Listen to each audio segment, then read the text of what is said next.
Nifunge. Tuliza. Nataka kufunga mkono. Ndio hapa funga ni flag. Flag. Shika flag grab hapa jina nguvu kabisa. Grab jina nguvu. Ni hapa. Grab na nguvu kabisa. Like serious na nguvu. Kaza kabisa. TikToker on live has just been shot by the Kenyan police from a motorcade passing by. With the help of other protesters, they used the Kenyan flag to keep pressure on the wound before they find help. Those who come to his aid are also content creators on TikTok and other social media platforms like X. This is how Kenyan police excesses were recorded on the anniversary of the murder of young men in June 2024. Today we bring you exclusive videos of police abuse of power and extrajudicial killings that happened on Kenyan soil.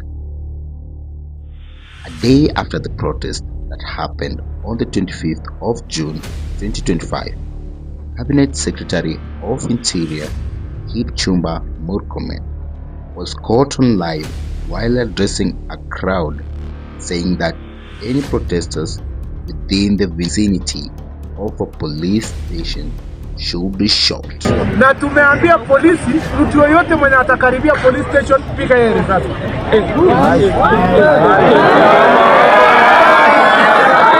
Despite clear guidelines on when police should use firearms, the guidelines are as follows. Number 1.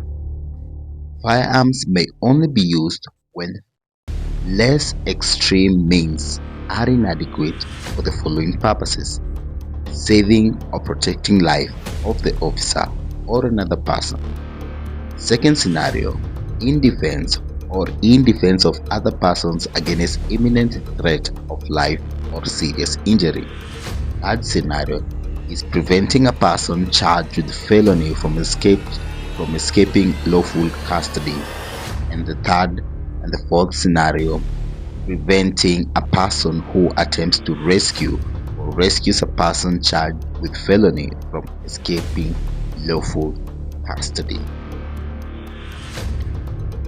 An officer intending to use firearm shall identify themselves and give clear intention to use the firearm with sufficient time to give warning, except where doing so will place the officer's life at risk, or if it will be clearly inappropriate or pointless. Murkomen's remarks seem to ignore all these guidelines, giving officers the right to use firearms with no regard to these rules. On the day of the protest, an account by the name Voice of the Nation has a young man lamenting to the cops for killing protesters. Keen to note how most, if not all, are armed with the Kenyan flag and the fonts only, posing zero risk to the officers or themselves. In another video, police are seen forcing Kenyans to lift their arms in the air as they pass a security check in CBD. Bears a lot of resemblance to the whites mistreating Africans during the colonial era. All this documented with the help of social media. It doesn't stop there. In this clip, they are seen trying to force themselves in houses in the middle of the night, beating people found outside.